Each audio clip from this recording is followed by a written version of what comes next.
آداب، میں ایڈوکیٹ نسیم اختر لاوی، معروف فکشن نگار انیس النبی کے فکشن نگاری پر شہناز رحمان علی گڑھ کے مختصر تاثرات۔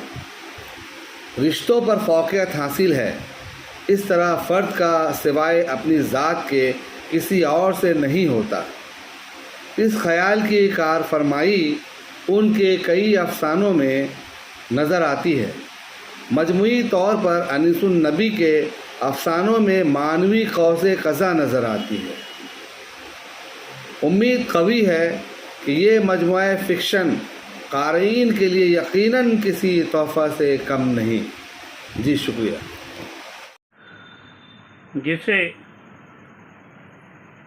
میٹھی آنکھوں سے آپ بھی دیکھا کرتے،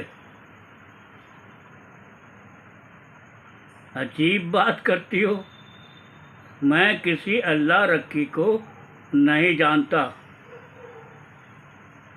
ارے جس کا شوہر 3 چلے لگاتا تھا، 4 مہینے اللہ کی امان میں اسے چھوڑ کر نکل جاتا تھا، اور اللہ رکھی داخلی ابال سے نڈھال ہو کر اللہ کے مسکین بندوں میں سخاوت کا مظاہرہ کرنے لگی تھی۔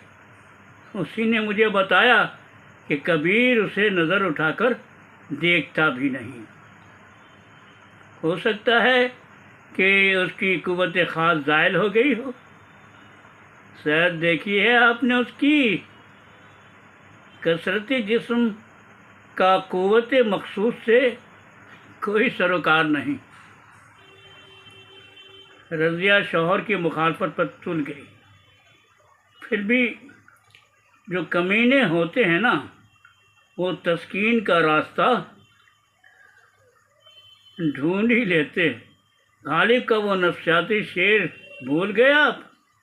گو ہاتھ میں جنبش نہیں، آنکھوں میں تو دم ہے، رہنے دو ابھی ساغر و مینا میرے آگے۔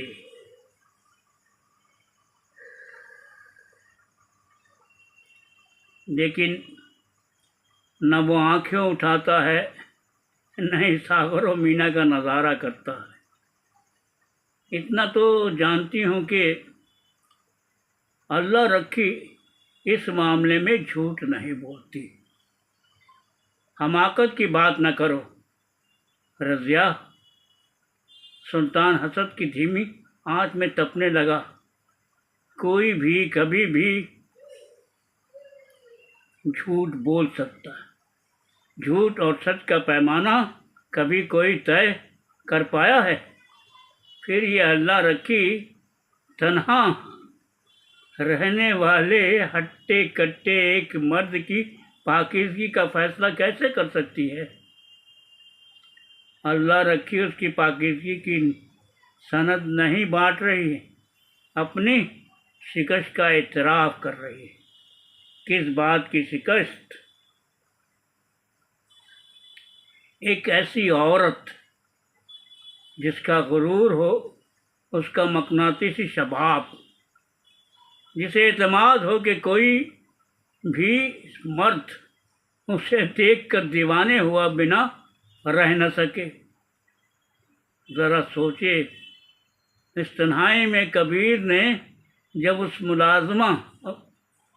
اسے ملازمہ کی حد سے آگے بڑھنے نہ دیا ہوگا تو اس کے برسوں کے غرور کا محل کیسے ڈھہ گیا ہوگا۔ رضیہ کے چہرے پہ عقیدت کا جلال جھلک رہا تھا۔ یہ کوئی معمولی بات نہیں۔ مجھے تو لگتا ہے کہ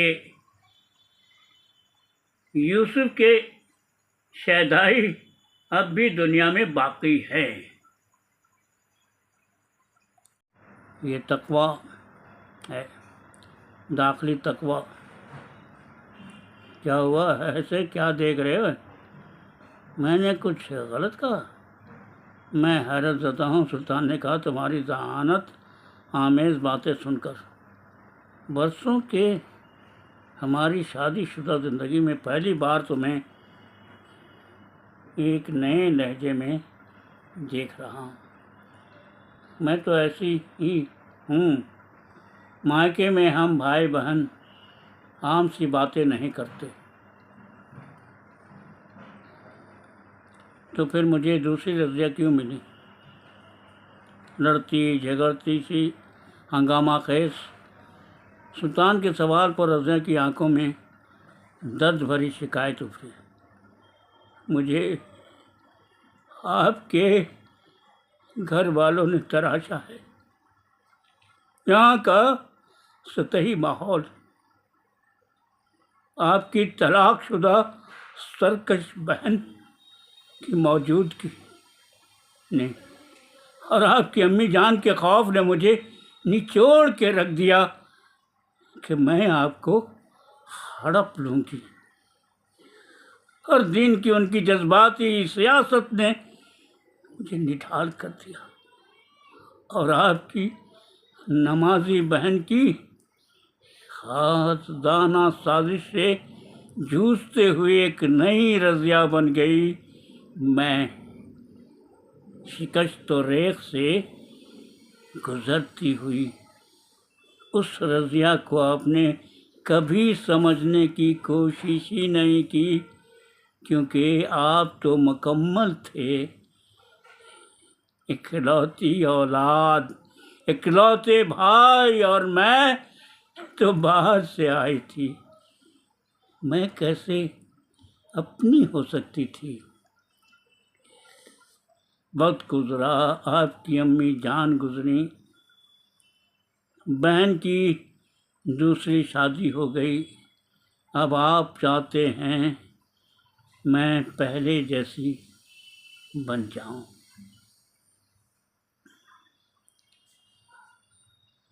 غلط نہیں چاہتا، یہ چاہت نہیں، ضرورت ہے، کرائسس ہے۔ میرے چہکتے ہوئے وجود کو کڑوی یادوں کا کوڑا دان بنا دیا آپ سب نے۔ جب کبھی آپ سے قربت ہونے کا ارادہ کرتی ہوں تو یادوں کی بازگشت مجھے بے چین کر دیتی ہے، لیکن یہ سوچ کر ضبط کر لیتی ہوں کہ ہمارے داخلی اجاڑ پن کے اثرات راجو کے مستقبل پر نہ پڑیں۔ میں جو زندگی آپ کے ساتھ گزاری ہوں وہ صرف اور صرف راجو کے لیے ہے، ورنہ سچ تو یہ ہے کہ آپ میرے ذہنی معیار کے لائق ہی نہیں ہیں۔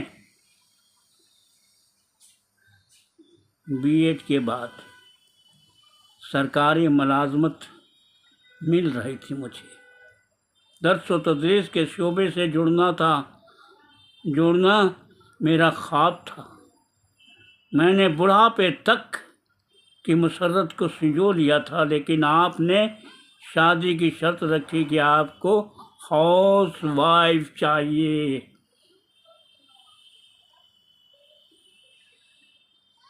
ابو اچھا رشتہ گنوانا نہیں چاہتے تھے۔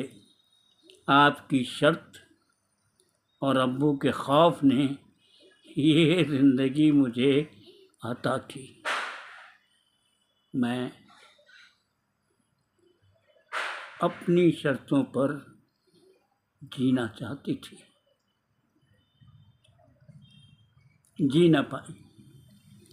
ہمارے معاشرے کا المیہ ہے کہ جنس کو کام بنایا جاتا ہے، ذہانت کو نہیں۔ مردوں کی طرح عورت کی بھی اپنی سوچ، اپنے خواب ہوتے ہیں، جنہیں مذہب اور معاشرہ کے دار پہ کیوں لٹکا دیا جاتا ہے؟ اس لیے آپ جیسوں سے ہٹ کر جب کبھی کوئی اعلیٰ دماغ خواہ عورت ہو یا مرد نظر آتا ہے تو مجھے متاثر کرتا ہے۔ کبیر بھی ان میں سے ایک ہے۔ جسے معلوم ہی نہیں کہ اس کی جاسوسی کرتے کرتے میں اس کی قدردان ہو گئی۔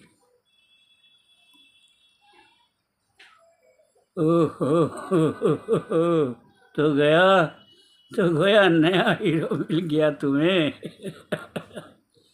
سلطان نے مزاحیہ لہجے میں طنز کیا تو رضیہ کے پوشیدہ جملے بے نقاب ہوتے چلے گئے۔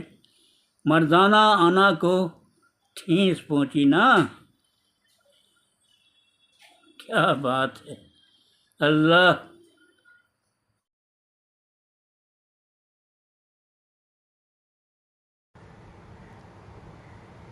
On behalf of Sitwat Nabi from Delhi, I present to you the architect of her imagination.